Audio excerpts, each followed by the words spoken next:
Assalamualaikum warahmatullahi wabarakatuh. Apa kabar Sobat Healthies? Semoga semua dalam keadaan sehat walafiat ya. Kembali lagi kita bertemu di podcast Puskesmas Curug Obrasmas, obrolan edukasi kesehatan masyarakat.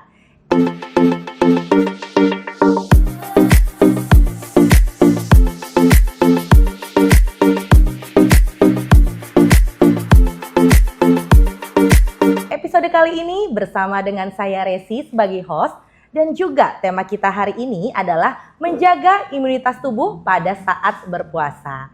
Untuk Sobat Healthies yang belum memfollow akun resmi UPTD Puskesmas Curug ada di sini ya. Jangan lupa untuk di-follow. Nah Sobat Healthies, hari ini sudah pasti kita kedatangan seorang narasumber, yaitu Dr. Tri Widyaningsih selaku dokter umum UPTD Puskesmas Curug. Kita kenalan dulu yuk bareng-bareng. Assalamualaikum Dokter Wid. Waalaikumsalam. Sehat dokter kabarnya? Alhamdulillah sehat. Alhamdulillah dokter. Dokter gimana kesehariannya hari ini? Apa aja kesibukannya dokter? Sehari ini saya biasa bertugas sebagai dokter umum di Puskesmas Curug. Hari ini kebetulan adalah hari Rabu, itu bertepatan dengan hari pelayanan USG untuk ibu hamil di Puskesmas Curug. Oke, jadi ada pelayanan USG juga ya dokter ya di sini ya di Puskesmas Curug. Wah mantap, dokter umum dan juga merangkap untuk pelayanan USG ya dok? Oke ya. Dokter, tema kita hari ini tadi adalah menjaga imunitas tubuh pada saat berpuasa. Boleh ya dok ya, kita sharing aja ya dok? Boleh banget. Oke, mungkin ada beberapa pertanyaan ya dok ya. Karena kan kalau misalkan bulan puasa itu biasanya kita itu gampang terasa haus ya dok ya.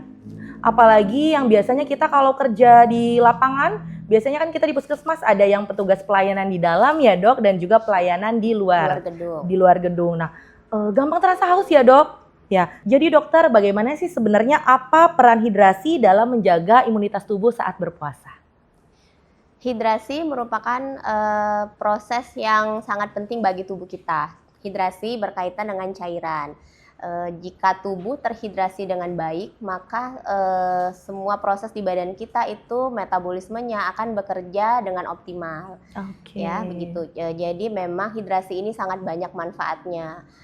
Cairan yang dalam proses hidrasi itu bisa kita dapatkan melalui air yang kita minum, kemudian makanan yang kita konsumsi, sayuran dan buah juga yang kita konsumsi. Hidrasi banyak sekali manfaatnya. Yang pertama dari fungsi otak itu akan berjalan dengan baik, yaitu bisa dilihat dari konsentrasi, koordinasi, pemahaman, dan memori seseorang akan bagus jika badannya terhidrasi dengan baik. Oke dok. Yang kedua itu adalah dari kulit ya gitu, karena ini berkaitan dengan cairan, kulitnya tidak gampang kering, kemudian kita tidak lemas. Karena kan puasa kan kita harus menahan haus seharian ya. Kemudian itu kalau kita minumnya bagus, kita juga terhindar dari penyakit yang disebabkan oleh organ ginjal ya. Kan sering banget di masyarakat itu bilang bahwasanya kurang minum nanti sakit ginjal gitu. Kemudian yang paling sering kita terlewat ya kalau kita dehidrasi ya gitu. Jadi itu suhu tubuh, yang pengaturan suhu tubuhnya akan lebih baik kalau tubuh kita terhidrasi dengan baik. Jadi suhunya normal gitu. Seringkali kan pasien-pasien datang ke puskesmas berobat ternyata dia dehidrasi tapi suhu tubuhnya tinggi itu disebabkan karena dia kurang minum begitu. Jadi itu tadi yang telah saya sebutkan merupakan manfaat bila tubuh kita terhidrasi dengan baik. Oke ya, jadi ternyata dengan konsumsi cairan atau hidrasi kita yang cukup itu ternyata banyak manfaatnya ya dok ya? Iya benar sekali. Banyak sekali manfaatnya, jadi juga walaupun kita memang berpuasa, jadi memang harus memenuhi kecukupan cairan kita ya. Jadi saya juga baru tahu ya dok, ternyata bisa buat kulit, bisa buat konsentrasi ya dok ya, sama ternyata juga bisa menstabilkan suhu tubuh kita ya dok? Ya benar sekali. Wah bermanfaat sekali nih dokter nih untuk jawabannya, mantap ya. Jadi untuk selanjutnya nih dok, ada pertanyaan lain nih dok. Jadi sebenarnya apa saja sih makanan yang baik dikonsumsi saat sahur dan berbuka untuk menjaga imunitas tubuh kita? Karena kan kadang kita biasanya itu suka sembarangan ya dok. Kadang karena buka puasa nih, udah lapar banget ya dok ya. Udah lapar banget, terus jadinya semuanya dimakan. Kalau sahur, karena baru tidur sebentar, terus jadi makannya cuma sedikit. Nah sebenarnya makanan yang baik dikonsumsi itu seperti apa ya dok?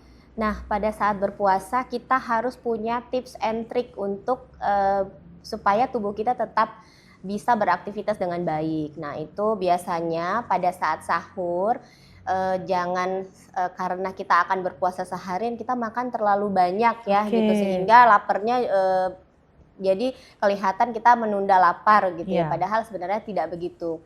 Memang harus dihindari supaya sahur itu tidak terlalu kenyang. Jadi memang kita harus makan dengan yang kandungannya, nutrisinya baik. Seperti dengan gizi seimbang. Gizi seimbang itu bagaimana? Nah, gizi seimbang itu merupakan dengan karbohidratnya yang kompleks. Karbohidrat kompleks itu kita bisa lihat dari seperti bahan pokok yang kita konsumsi. Yang pertama itu kan kayak seperti nasi putih, nasi merah boleh juga, kemudian roti gandum jika ada. Nah, itu dari sumber karbohidratnya. Kemudian dari sayuran, kemudian dari protein, sayuran baik untuk serat, protein untuk supaya kita kuat menjalani puasa. Kemudian lebih baik lagi jika ada buahnya sebagai sumber cairan juga. Jangan lupa tadi karena ini puasa nanti akan haus ya pasti gitu. Tapi supaya badan kita tetap terhidrasi dengan baik, minum air putih. Biasanya disarankan kalau sahur itu 2 gelas, dengan masing-masing gelas itu 250 ml air.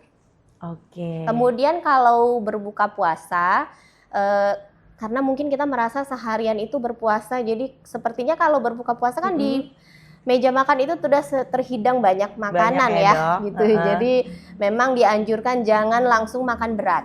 Nah, gitu. Jadi ya jangan langsung makan berat. Boleh kita dengan minum air putih dulu, dilanjutkan dengan makan buah. Buah yang dianjurkan bisa dengan kurma. Gitu. Jadi kurma sangat bermanfaat untuk mengganti kadar gula darah di tubuh kita yang sudah hilang selama kita berpuasa. Gitu. Selanjutnya memang disarankan kalau mau ibadah dulu, atau boleh kalau mau makan boleh. Jadi memang tidak boleh langsung makan langsung berat gitu, disarankan seperti itu. Jadi pakai yang ringan dulu ya dok ya, konsumsi makanan yang ringan. Healthies. Jadi ternyata tadi sudah disampaikan oleh Dokter Widya, pada saat kita sahur ya, ternyata memang harus memenuhi kaidah gizi seimbang ya dok ya. Jadi makannya pun tidak boleh berlebihan karena pengen puasa jadi makan langsung banyak ya dok ya. Begitu juga pada saat berbuka puasa, ternyata nggak boleh tuh langsung makan banyak ya dok ya, langsung padat makan nasi ya. Jadi makan dulu yang seminimal mungkin ya dok ya. Benar. Salah satunya tadi yang disebutkan Dokter Widya, minum air putih sama makan kurma ya dok ya? Iya benar. Sip dok, untuk jawabannya sangat lengkap sekali dok. Nah untuk pertanyaan selanjutnya ya dok ya, untuk jenis olahraga dok, kadang kan kita kalau bulan puasa tuh kita bingung jam berapa sih kita jam olahraganya, atau olahraga apa saja sih sebenarnya direkomendasikan pada saat berpuasa. Karena kan khawatirnya kalau kita mau olahraga takutnya haus ya dok, tiba-tiba kita pengen buka puasa, gimana nih dok? Iya benar, jadi untuk olahraga pada saat berpuasa itu memang dianjurkan ya gitu. Jadi jangan karena berpuasa kita jadi stop aktivitas kita selama yang kita lakukan pada saat tidak berpuasa, salah satunya olahraga. Yang paling penting pada saat olahraga itu adalah hindari aktivitas fisik yang berat di siang hari. Karena mungkin siang hari itu keadaan masih sangat panas, jam berbuka juga masih sangat jauh, jadi memang dianjurkan untuk menghindari aktivitas fisik. Kemudian boleh dilanjutkan dengan kalau sebaiknya lebih baik mungkin pada saat sore hari ya, gitu ya. Iya, kita pilih sore ya dok. Iya, jadi tidak terlalu dekat dengan jam berbuka, mungkin setelah sholat asar kita bisa mencoba olahraga yang ringan. Seperti mungkin jalan kaki, jalan santai, lari-lari kecil di sekeliling komplek, atau bersepeda santai. Mungkin bisa dengan keluarga berbarengan supaya lebih semangat. Oke, begitu. iya. Jadi ternyata pilihan olahraganya pun ada ya dok ya? Iya, benar sekali. Pilihan olahraganya banyak, mungkin yang ringan saja ya dok Iya, yang ya? ringan. Heeh, Oh, satu menjelang lagi ya? boleh dengan yoga, tapi Oke. memang yoganya yang tidak berat ya. Mungkin diatur gerakannya supaya yang memang disesuaikan dengan berpuasa. Oke, jadi sebelum berbuka puasa ada jedanya dulu ya dok, jangan terlalu mepet ya dok? Iya, Jangan heeh. terlalu mepet, bisa pilih dengan keluarga boleh ya dok ya? Boleh, Biar boleh semakin banget. bersemangat, Iya, pasangan bisa ya dok bisa, ya? Misalkan gebetan juga bisa ya dok ya? Oh nggak boleh bisa. Jangan berpuasa. ya, karena puasa. Berpuasa, salah ya. Oke ya dok, jadi memang ternyata olahraga itu pun bisa dilakukan ya dok pada saat kita berpuasa ya dok ya? Bisa. Jadi memang hanya disesuaikan saja dengan keadaannya gitu. Jadi yang tadinya kita mungkin berat, jadi sekarang olahraganya harus yang lebih ringan. Lebih ringan ya. Yoga juga bisa menjadi salah Boleh, satu pilihan iya. ya dok ya.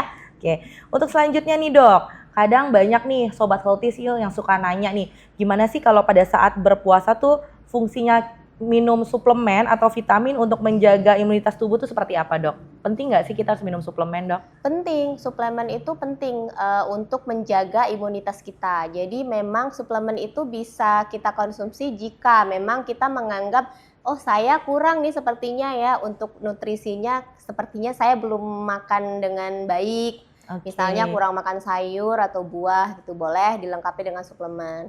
Kita kan tahu ya suplemen itu ada banyak. Ada vitamin B, C, zinc, vitamin A, D, E, dan K.